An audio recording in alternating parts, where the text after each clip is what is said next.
of State and the party chairs. I also included Monday, but we didn't need to process on Monday, and then we resumed on election night. Each day that we were processing, we had requests from the Democratic Party to inspect the envelopes. So each day that we processed, there were 2 people from the Democratic Party that came in and inspected the envelopes. So normally, processing at 9 o'clock. They wanted to inspect envelopes. They did that from between 9 and 10, and then we were able to start processing at 10 o'clock. We normally print out the lists for the election. We have several lists that we have to print out. We have the full voter list, which the deputy registrars get when they're registering voters. That's a list that's about 900 pages long. We had about 4 deputy registrars at each of the polling places at the hall because, voter registration is done in the clerk's office. So we had to print those lists. There's a list that has to be posted outside of the area at each polling and the incoming voter list. The incoming voter lists are the lists that are used to check voters in when they go to the polling place. So when the incoming voter list prints, anybody that has voted an absentee ballot, it's going to be marked on that list as either AV or SAV. SAV would be if it's an overseas voter or a military voter. AV would be just a regular absentee voter. So after the list prints, what we have to do with any absentee ballots that come in, we have to manually enter that in the incoming voter list. So the election clerks that are checking names off the list see that that person has already voted an absentee ballot. So those are the polling place, obviously, morning, and but we're still receiving ballots.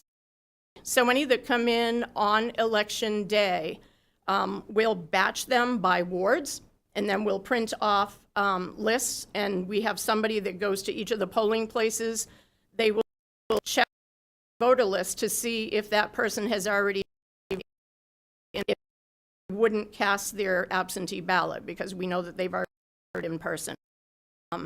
But we haven't run into that happening, but that's be handled. So when they are checking off the names, then they're writing AV next to that person's name. So if they were to later on in the day, we would see that that person voted an absentee ballot. Let's see.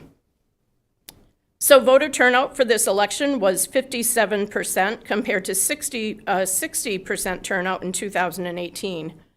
9,685 ballots were cast, plus the 20 UOCAVA ballots. There were only 9,628 local ballots cast. A lot of people didn't return their local ballot with their in their absentee envelope. November of 2018, there were 9,747 ballots cast.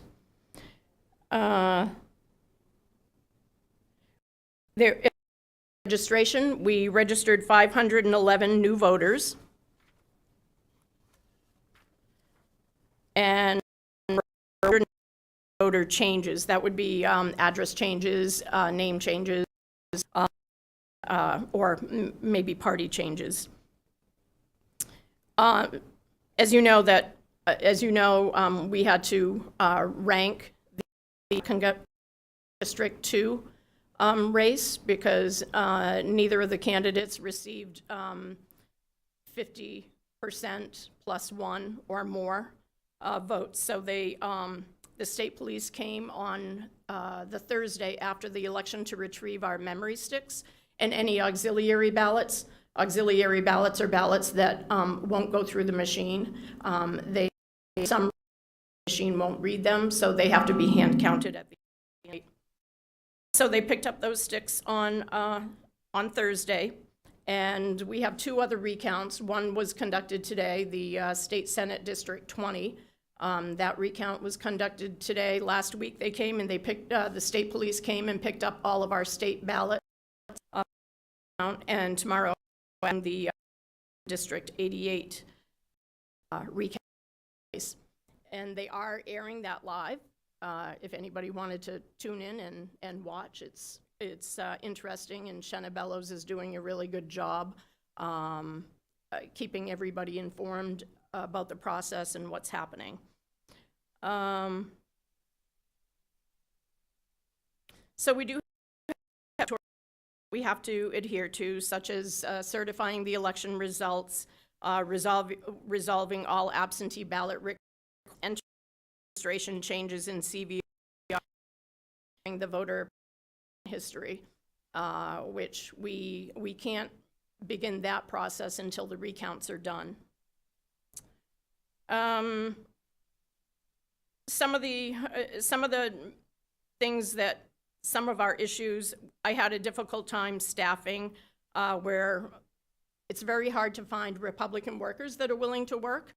We have, you know, several Democrats that reached out, but I couldn't use them because I maintain Democrats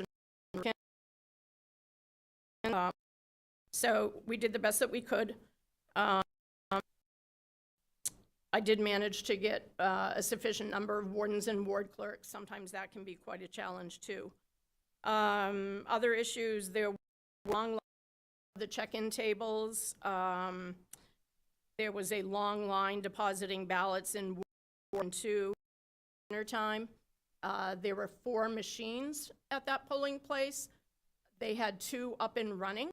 They were able to do those 2, but they had an influx of people, so they weren't able to keep up with the 2 machines. So we had them start the other 2 machines up, and then it cleared the lines. At the end of the night, our numbers weren't coming out right. So before posting, even though they're unofficial results, we wanted to make sure that you know, the numbers were fairly accurate, and a spreadsheet issue, but it looks like some of the numbers that were called in at the end of the night were incorrect. So we realized that after looking at the tapes, and then we were posting official results.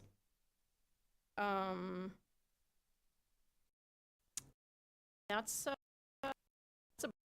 be willing to answer any questions that you have. Mm-hmm.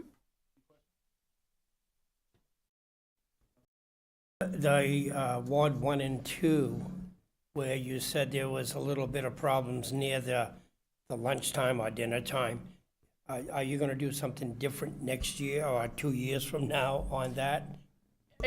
Yeah, we've already started talking about that. I think that we'll, well, hopefully I can fully staff. Hopefully I can get enough people to work. But I think we're going to try breaking up the incoming voter lists a little bit differently. Maybe in A through Z, maybe we break it up, you know, 3 ways within, and there will definitely be 4 machines running for the entire election. Or not, there's a local ballot or just the one ballot. You know, we have to look at how many ballots there is. One thing that I asked Sue to look at was actually dividing the senior center. So Ward 1 would remain on one half, Ward 2 on the other half, and including depositing their ballots. So that way there we can get a count for Ward 1 and Ward 2. Now, because they're in one center, we don't really know what tally those different.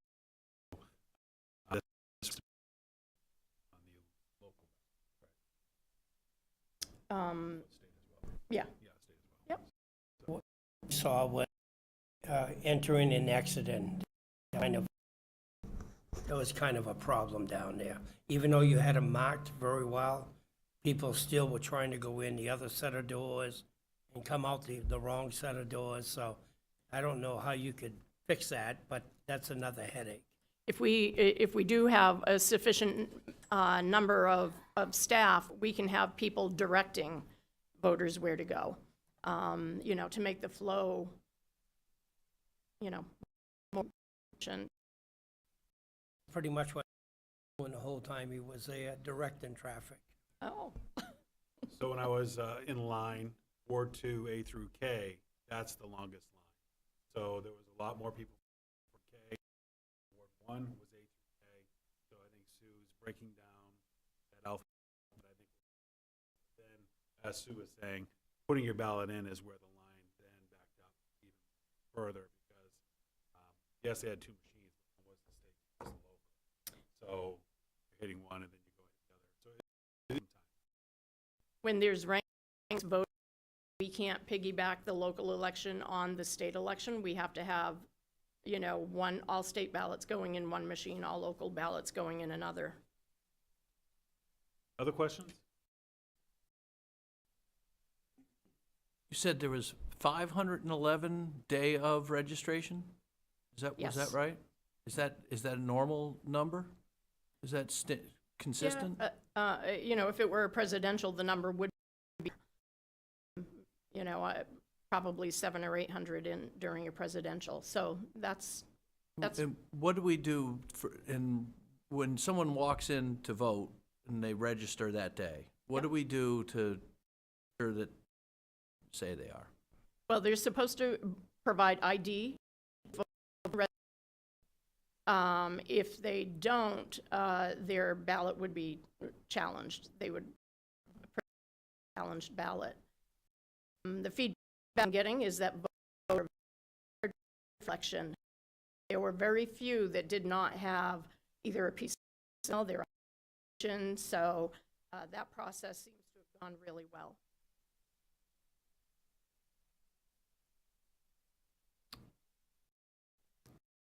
And that when people voted and returned their absentee ballots, some of them didn't include the city ballots or vice versa.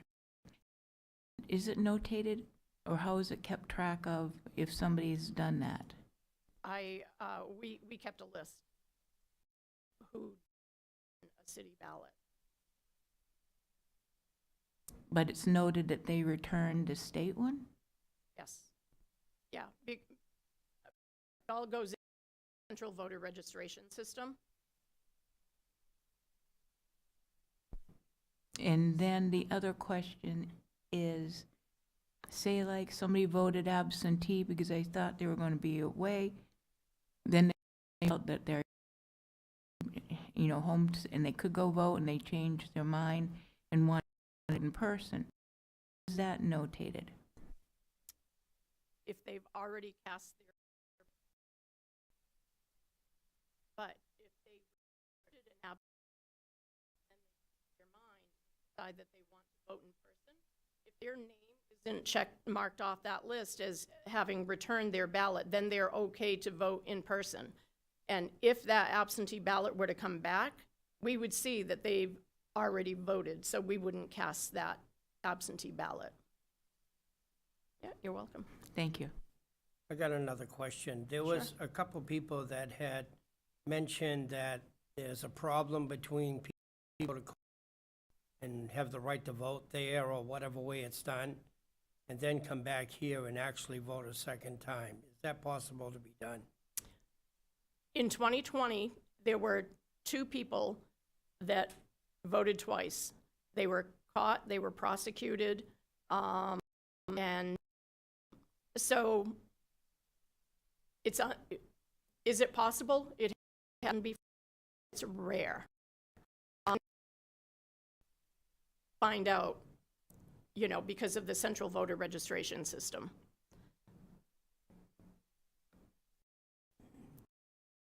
Is that it?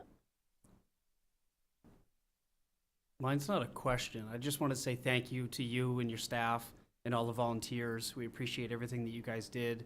Sounds like there were some hiccups here and there, but you guys overcame and put on a great, event for us, and we appreciate everything you guys did. So thank you. Thank you. Appreciate that.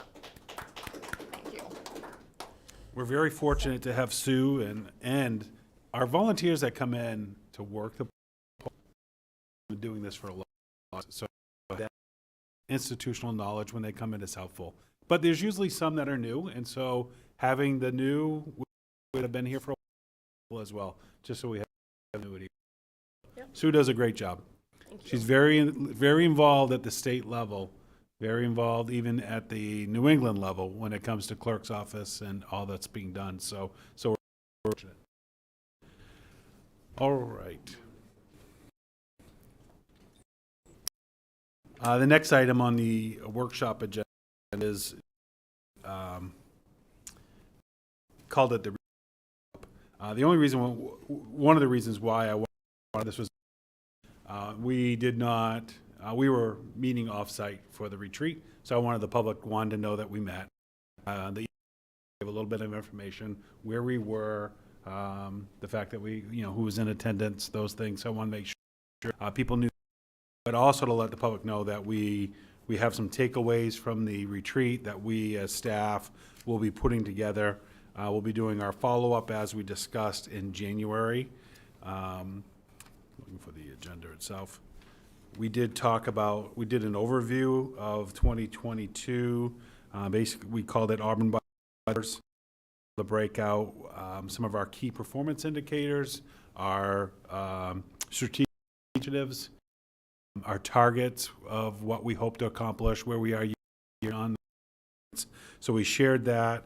Kind of did a state of the city as it pertains to the FY23 initiatives that we're working on, how those on the council and budget goals. And so we shared information on that. And then we talked about the year ahead. What are the major initiatives that will be starting that we hope to complete by fall? We do look at, as we did our retreat last year, we really try to break it into a 2-year block. So that we're now taking a look at this term and saying, okay, how do we along the started by this council the best that we can. There are some initiatives that they're going to take more time, but we at least can report back on your initiatives were started, here they are, this is the process where we're at, and this is the timeline that we're looking at. And then we talked a little bit about budget impacts of goals. And so that's the piece that will carry over into January, and that will launch that January follow-up, which then really sets the stage for the budget. So open talking about different initiatives about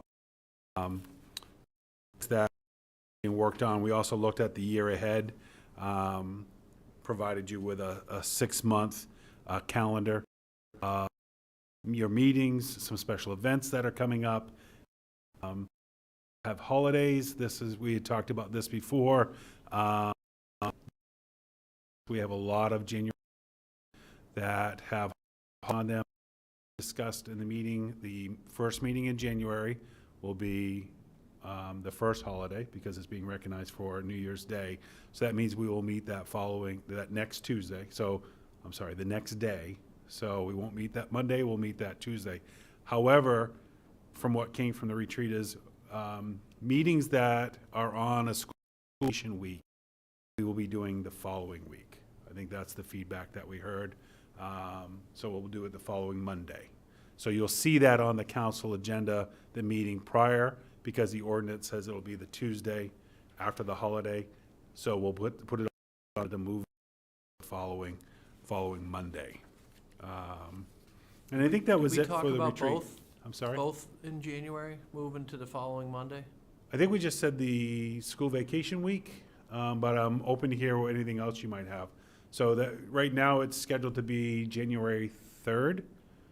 So if January 3rd's not a date that's best for the council, we can have that conversation now, and I'll tee it up for the 19th. So you can vote on if we need to move it off from the 3rd. So that means it would be January 9th. I know I would prefer, I think we've got mediation on that.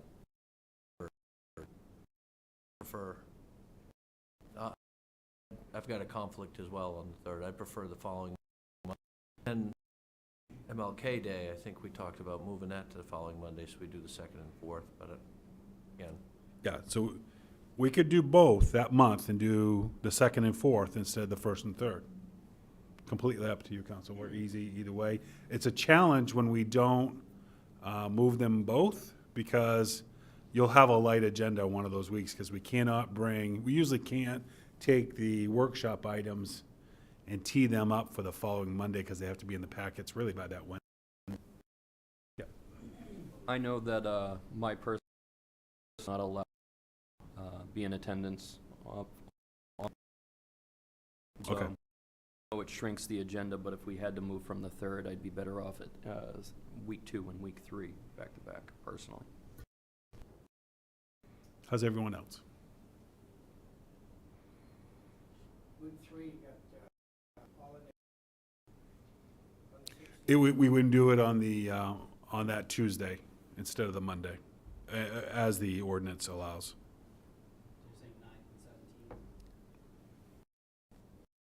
Council Moore? Saying that would work with my schedule. If we did the 2nd and the 4th week, on the 23rd, I wouldn't be able to be in attendance. Pushing the city people hard then, right? You have a really light agenda we've done in the past, as one of those weeks, we really collapse everything into the second meeting, and you get less in the first meeting. Really is how that works. And I'm not saying that that's the right way to go, just personally, if that's what's decided, then I won't be in attendance. I know I've got conflicts on the 3rd and the 17th.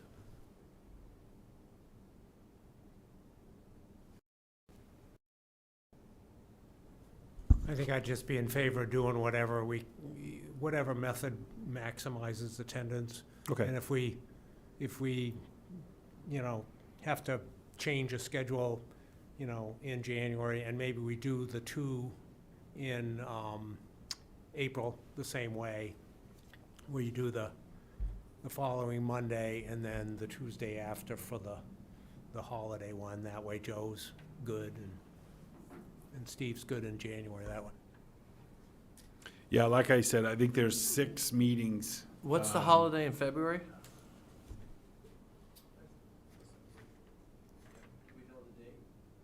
President's the 20th. Does that matter? Well, I think that's the week of school break typically. That is. Yeah. So right now, you would meet on the 21st. You'll have to talk about whether or not you leave that following week or not. And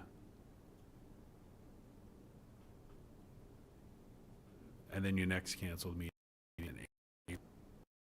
Is it April? That Yeah, vacation week. April 17th. And then it hits you again in I've only June. got conflicts on those 2 days that I said, the 3rd.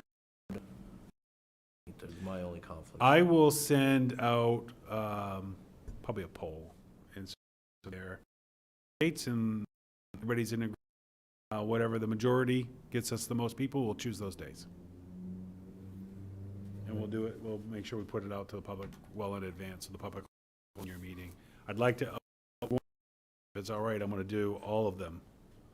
So that way there we can get that information out as possible. Okay?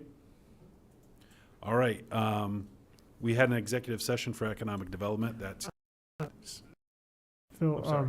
yeah, so about the retreat, I'm wondering if we're gonna do another one of these in the future, if we could do that here so that it could be recorded. I know that I got a couple people from the public that were concerned about the lack of a recording for the meeting, and the inability for them to watch along from home. 100% council preference.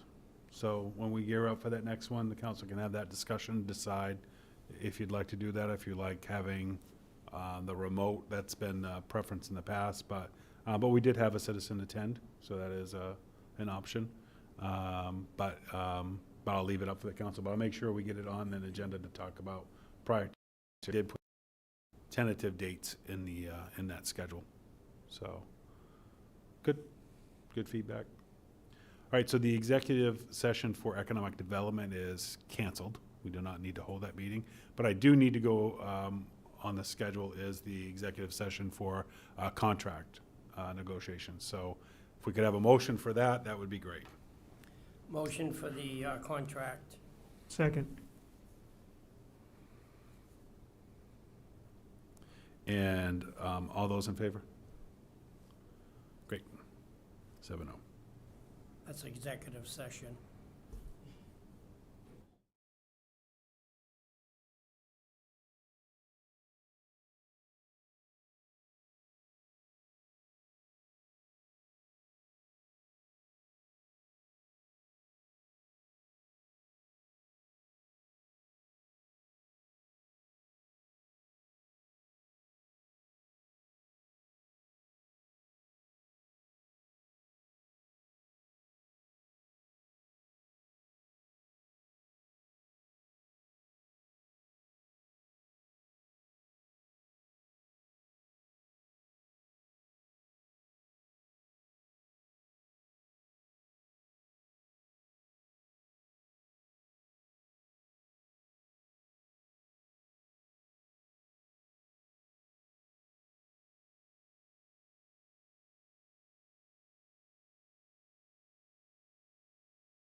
I need to hit the button.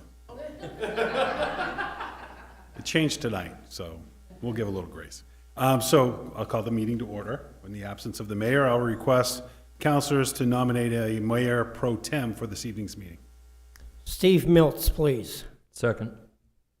Are there any other nominations? All those in favor of nominating Councilor Milks for mayor pro tem?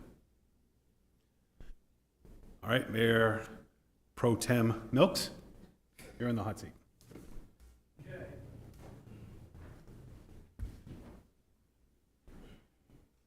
All right, so call to order.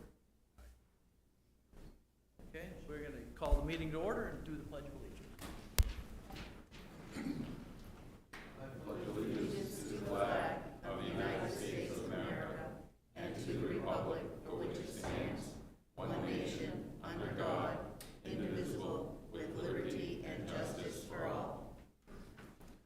All right.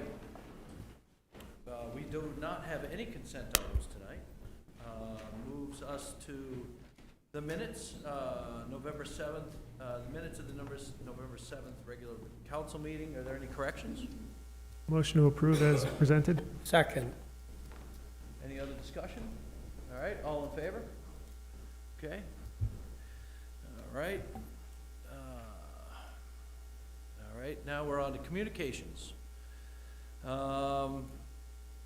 Do we have any, we'll start over here? Council, I'm sorry. No, Mayor Pro Tem, we just, the first communication would be a memo that was sent to the councilors from the Sustainability and Natural Resource Management Board. That memo is in your packets.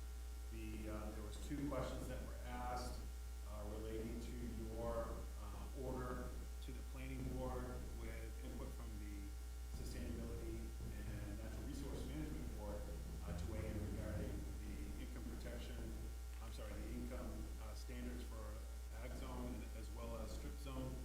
You've seen those questions that are in your packet. Council, what I have will make available for you is the staff answers to those to assist you in that. And if the council directs, the manager will provide you a copy. Thanks. I'll remember this. We'll provide, actually, I'll have staff change this so mine's open. So we will, we'll provide you with a response to those two questions. If the council is in agreement, then we will submit that to the board. Okay. Council communications? Start with Councilor Staples. None this week. Councilor Walker. No, none this week, just happy Thanksgiving, everybody. Councilor Moore.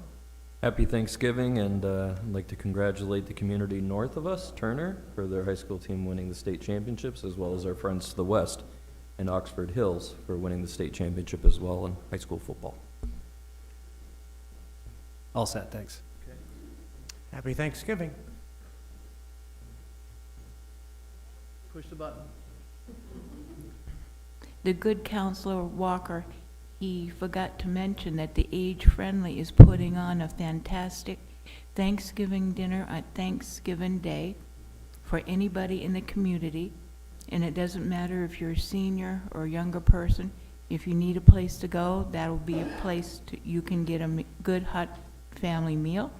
They do suggest that if you're going to come and have numbers, to please call the senior center, just so that they can have a head count to make sure that they've got enough food. But usually, the good counselor, he plans ahead for all the emergency extra people, and there's always tons of leftovers.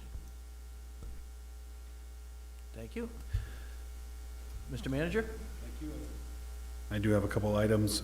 First, on December 1st at 4:30 at Anniversary Park, we will be unveiling the newest public art installation. So encourage people would like to come and see that new piece of art from Charlie Hewitt.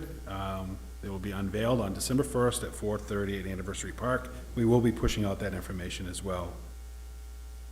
The City Hall will be closed on Thursday and Friday due to Thanksgiving. Also, we want to remind people there's no trash pickup on that Thursday on Thanksgiving. It'll be the following week, and that is it. All right, and nothing from me, which is going to move us to open session, open the first open session of the evening. Members of the public are invited to speak to the council about any issue directly related to city business which is not on this agenda. Members who would like to speak may do so by stepping to the podium, and I would ask that you state your name, address. Please limit your comments to 3 minutes.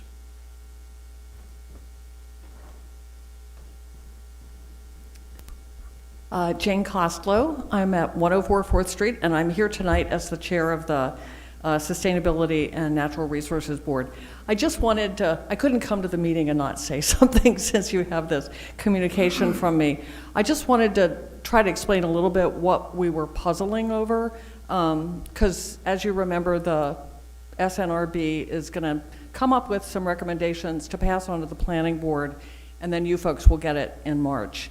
So there are 2 references to strip zones in your resolution. And it's, you call them arbitrary, and then you reference current strip zone limitations. And so we were just puzzling over, do you mean by that the arbitrariness that it just goes back to, I believe it's 360 feet? Do you mean the arbitrariness that it's in some parts of the ag zone but not others? Do you mean that the whole thing is arbitrary and it ought to be done? What, you know, so we were trying to figure out which kind of arbitrary you meant. So that's kind of where we're coming from. And then the other thing has to do with, I think there's a reference to parts of the ag zone that aren't particularly economically profitable. And I'll just tell you that that's one of the things that we're working on as we look at this, is what are the forms of economic benefit that come from those parts of the city. So you didn't really help us out very much. We didn't know which parts of the ag zone you were talking about. So I just pass that on to you. That's kind of where those questions are coming from, and we look forward to continuing the conversation. So thank you. Thank you.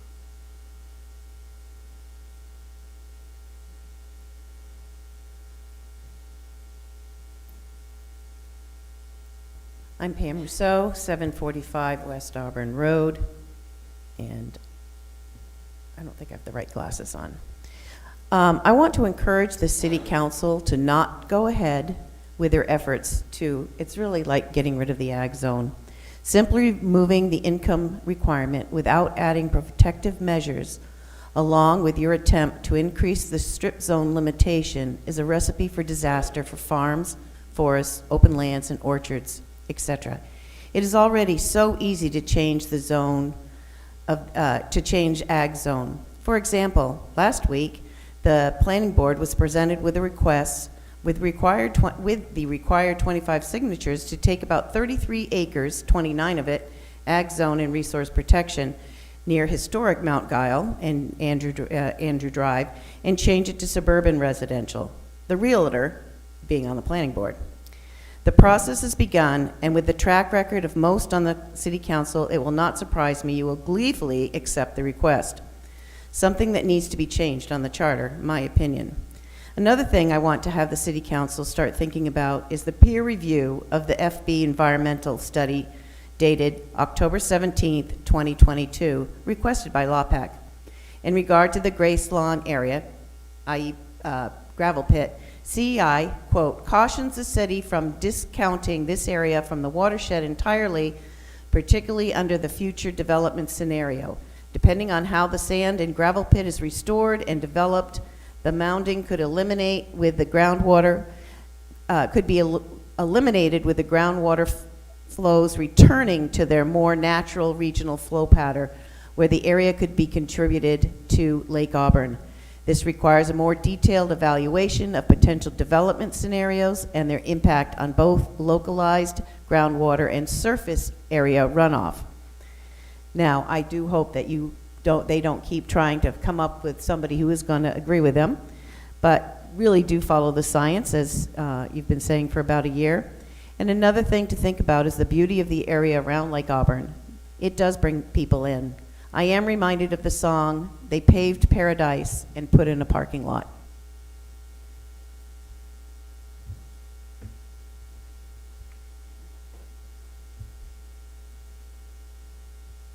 I'm David Griswold. I live at 199 Gavage Avenue. I'm here to represent the Community Forest Working Group tonight.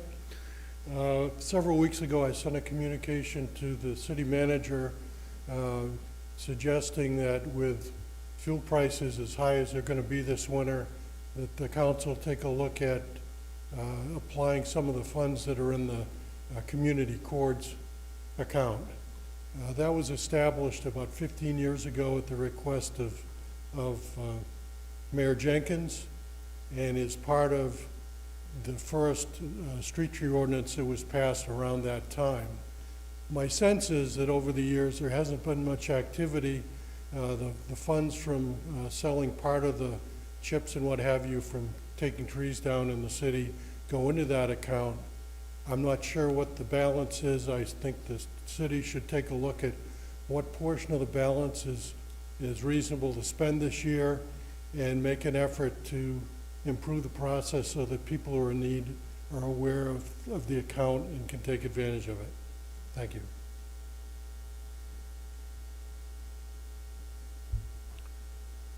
Anybody else? All right, and we are going to close our first open session of the night. And that's going to bring us to unfinished business, which we do not have any.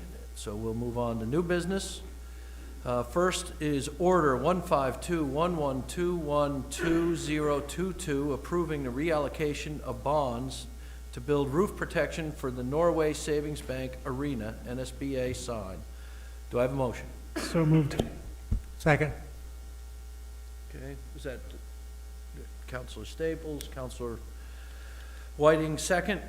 All right, does, discussion? Anybody from the, would anybody from the public like to comment on this? Okay, none? So, counselors? Yep. So the order says that we're gonna reallocate funds. What are we reallocating them from?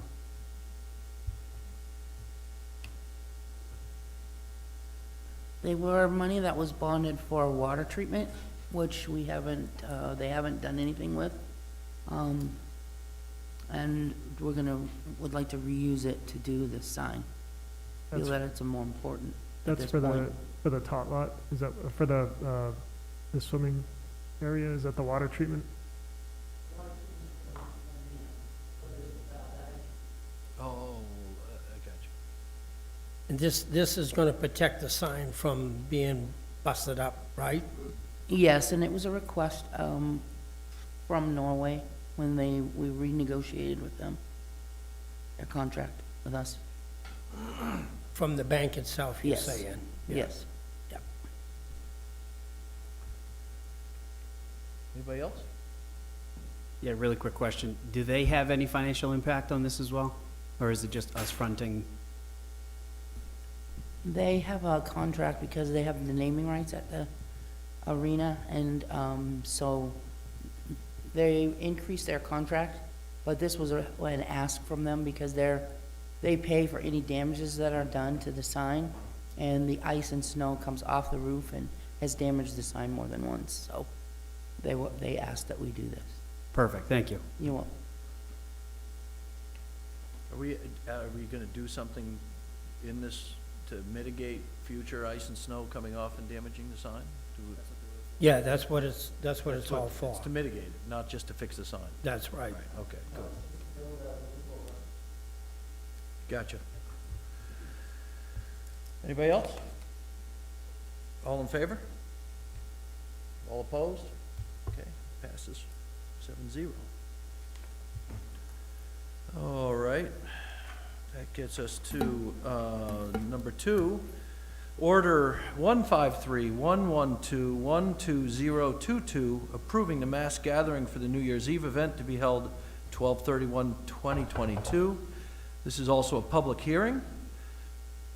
Thank you. Do I have a motion? Motion to approve. A second. Counselor Hawes, Counselor Staples.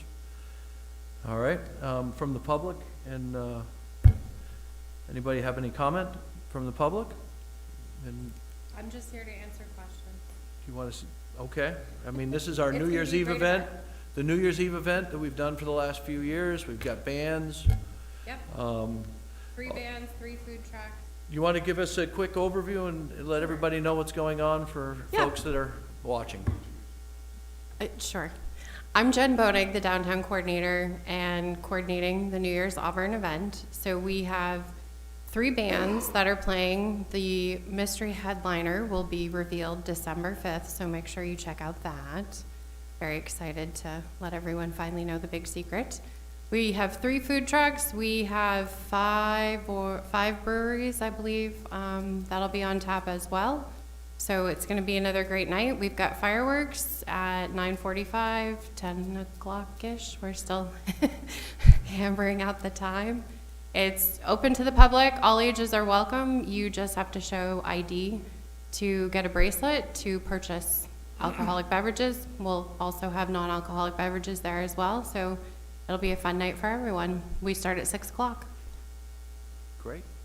Are we removing the buildings that are on the plaza?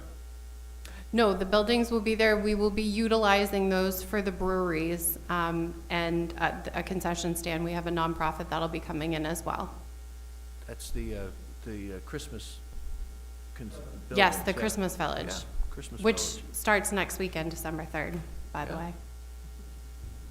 Cross promotion, very nice. It's good. Anybody have any other questions? She answered my question. I was gonna give her a chance to do the plug, and I didn't know when it opened, so now I know. That's good.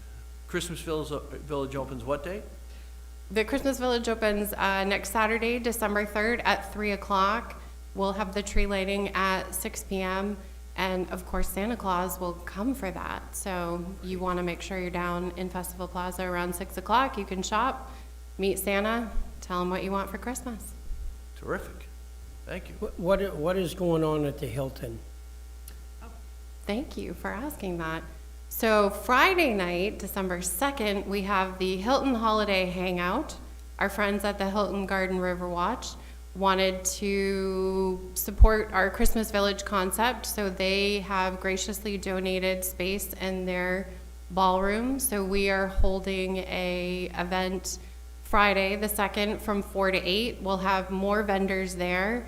It's happy hour style, so there will be cocktails and appetizer, thanks to our friends at the Hilton. So it gave us an opportunity to bring in some more vendors that we weren't able to get into the Christmas Village. And I have to say, we were so overwhelmed with the response from the community for vendors. We had nearly 150 people apply for what ended up just being 18 spots in the village, so.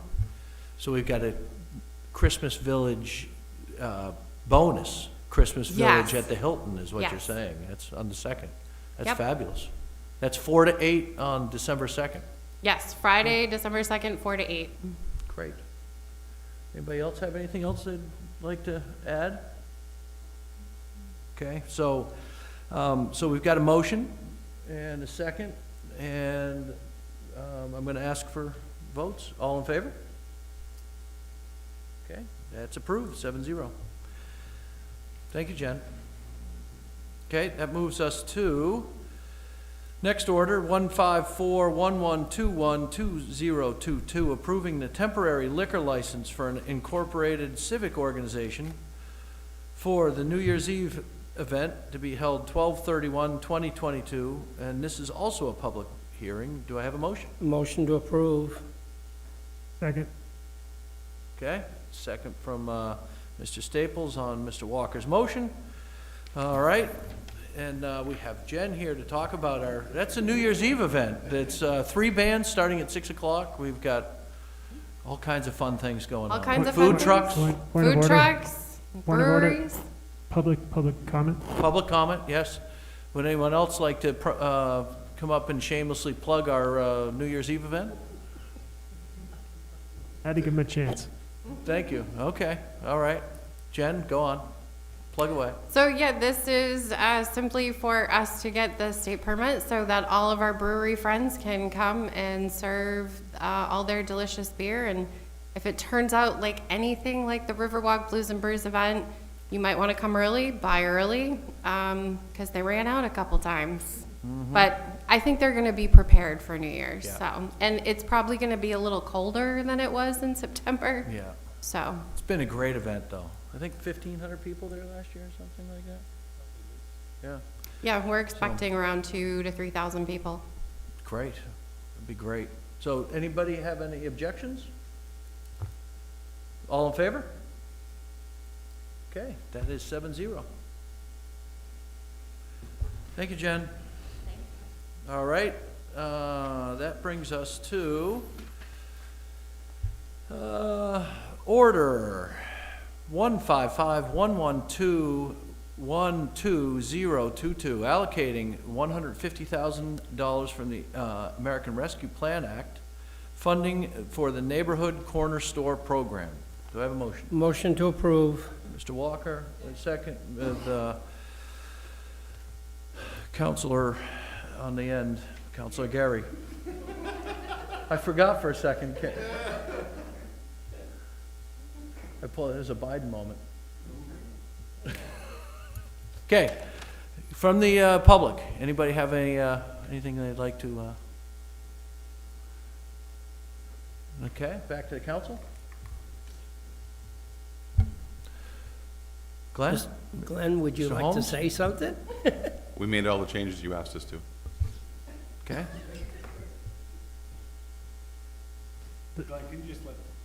Just let the public know what. we're- Sure. This grant proposal, using the ARPA funds, will allow us to help businesses that currently have greater than 50% of their revenue coming from food and grocery sales, as long as they are more than 1/4 of a mile from Hannaford, Shaw's, or Walmart. And this can be used for new businesses, it can be used for existing businesses, anything from refrigeration to new shelving, things like that, or to actually open a new store. And these grants will basically be 4 $35,000 grants and a little bit of money to administer the program. And we're on track to be able to launch it on January 1st, and then we'll be reviewing those applications probably about 60 days later and making those awards. Can you tell me what the interest rate would be on 35? These are grants. 0. So they're basically, they're put out as forgivable loans so that we have the control in case anybody doesn't follow through, we can recapture that money. But as soon as they finish the project, it's turned into a grant. That raises a good point that Councilor Walker raised, though, which is that the 35,000 as a grant conceivably could be 70 to 100,000 were it a loan. So it's a fairly meaningful, more meaningful than just the 35,000. Absolutely, $35,000 at today's current interest rates would be substantial, because most businesses would take that over a 10-year period.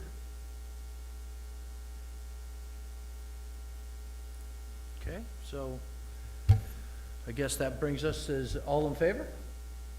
Right? Yep, that's 7-0. Thank you. Thank you, Mr. Holmes. All right, now we on to our second open session of the evening. Members of the public are invited to speak to the council about any issue directly related to city business, which is not on the agenda. Would anybody like to speak? Okay, I will close the second open session. Reports. Mayor Pro Tem does not have any reports. But we'll start over here. Councilor Staples. Sure, I would just say that the library board meets tomorrow night at 4:30 in the library in person, and this month's transit committee meeting was canceled. Nothing to offer. Nothing, thank you. Nothing at this time. Just a quick comment on Dave Griswold's mentioning community cords. I kind of slipped up on that because I got the email and I meant to pass it back along to the council to see if there was interest in doing what he suggested. I frankly had forgotten about it. So so I did receive that. I think Jill and I talked about that on Friday, as well as Glenn's office. We did take a look. We currently have about $30,000 in the cords account. There's no, it does not work as a, let me apply for funds. It's more when needs arise, it goes through a process and it's determined whether or not they meet that criteria. We did recently receive an additional 35,000, Glenn? 32,000 from the state. This is non-GA funds that will help with heating assistance this year. So we'll be working on how we push that out. Glenn, you want to follow up on that?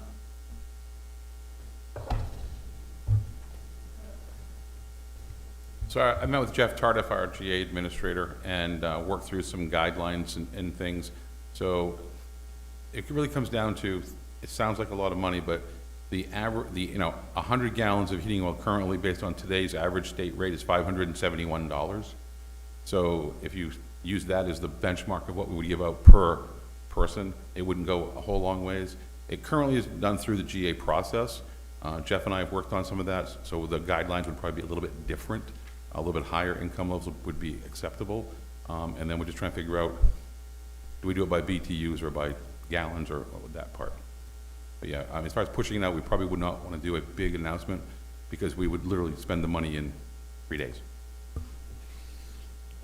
So what I would recommend, council, with that additional 32,000 that came in from the state, probably allow the cords program to continue as it currently exists, because it does meet those needs when those are brought into the GA's office. Then they're notified to the finance, and then finance takes a look at what's available and how we might be able to offset that. Let that process continue, and then be able to tap into these state dollars, because I'm sure there's an end date on those.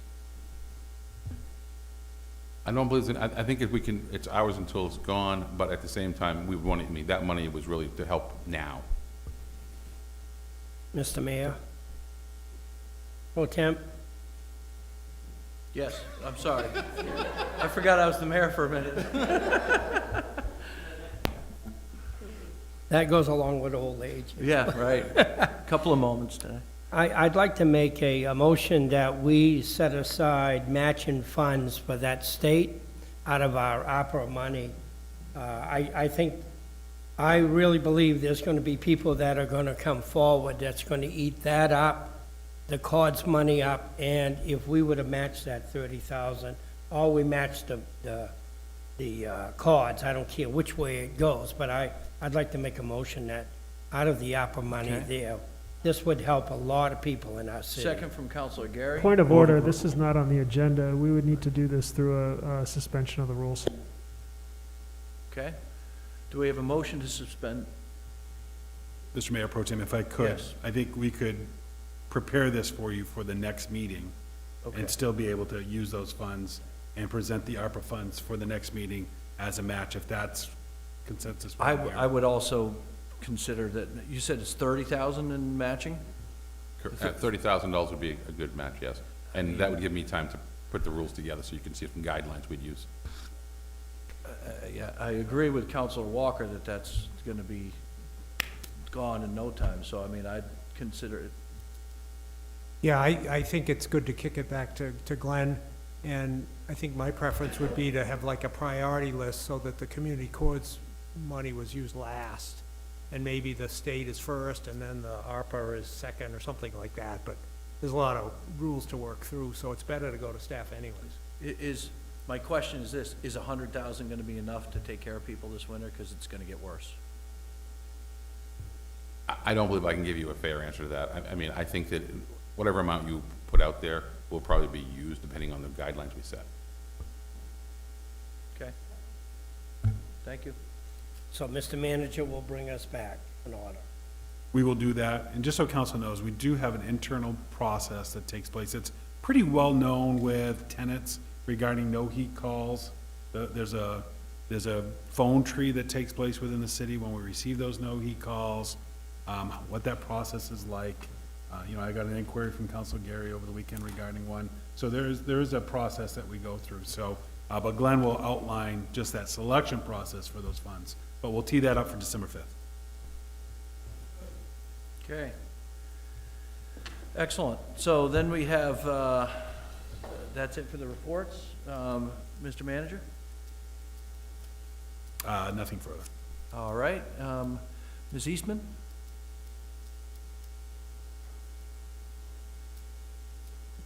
Don't forget to push the button. You all have the October financial report, and things are looking pretty good. I don't know if anyone has questions for me. I would be glad to try to answer them for you, but I think I sort of tried to outline everything that was a little out of the ordinary. I did want to mention too that I don't know if you looked at the investments, but the interest rates are going up. And so I have diversified a little bit on our investments and invested in some CDs at a little, between 3.5% and 4.5%. So we're doing a little better in that category. Good. Okay. Anybody have any further questions for? Okay, let's, I do have Accept- one quick Oh, question. sorry, go ahead. Are those CDs, they have a maturity date? Is it prior to the next budget? I am only allowed to go out maximum 1 year. I have some 6 month and 9 month and 1 years. So, and they're $250,000 each. I can't do over that because of the FDIC, and they're all in different banks. I work with a company in Massachusetts, Northern Capital Investments. I've worked with them over the last 20 years, so they're very good to work with, and they're the ones that do the looking around for me and making sure that they're decent places that we're using and everything like that. So, but Well, yeah, I'll I say- can't go out more than a year. Yeah, perfect, because I wanted to make sure that if we had to reallocate any funds somewhere, that we have that opportunity to pull them back. Oh, Because sometimes absolutely. you have to pay penalties if you do get out of CDs early, so I just wanted to make sure that we were thinking further ahead. Absolutely. Yeah, absolutely. And also, additionally, if you're looking at interest rates right now while they are on the rise, take advantage of them, and that isn't just for us, that's for people across, the state of Maine and the city, is if you have a little bit of extra and you can put it somewhere, absolutely, make a little bit more. But interest rates are gonna continue to rise, and I think good things are coming, so I appreciate it, thank you. okay, Motion to approve finance report. thank you. Second. All in favor? Okay, and that moves us to our final item tonight, executive session for, or did we already do that? No executive session, so I will accept a motion to adjourn. I will use my Motion to gavel adjourn? for this. Motion to adjourn. Second. Adjourned. All in favor? Adjourned.